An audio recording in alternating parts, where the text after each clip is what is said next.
Ny famorina maika eto moa zany eto ny ministera TV efatra, eto ny PDS Antananarivo, ny technicien avao GSM C dia eto ny APIPA,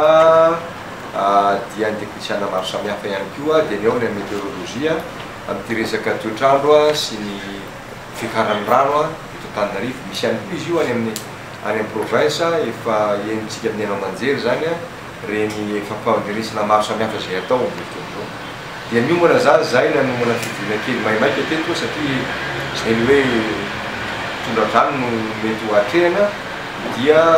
nanentana ny tsirairay nanontany hoe aiza ho aiza ny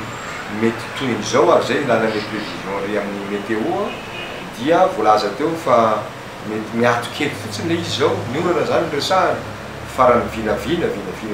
rehetra io dia afaka ray andro le 16 any amin'ny le 16 zany dia hiverina maromaro koa ny rotsakorana. Zany no tongotsika amin'izao fotoana zao ny fivoriana zay taritin'ny premier ministre mialina dia ho atao satria tsy zavatra maika le izy ahafahana mametraka ny atao ny dispositif rehetrarehetra,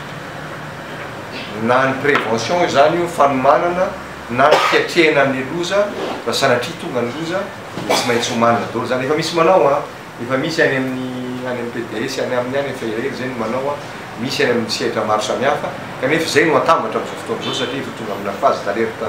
manahiranytsika eto andrenivohitra sy ny amin'ny toeran-kafa zakana zay amin'ny primature miandraikitra an'izany dia efa atoko efa ny aksonenana izy amin'izao fotoana zao fa ny aktivena dia alina voaloana zany efa hivory ireo olona betibe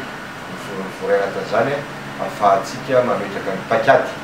ozy hoe any amin'ny miomana satria misy fiomanana ho amin'izao ny loza dia mety misy ihany koa satria fahitatsika be da be ny tao faritra raha Antananarivo fotsiny resahana dia efa betsaka ny olona ao anatin'ny rano sy manahirana be da be dia efa tsy manontady ny vahaolana amin'izany ny fitondram-panjakana.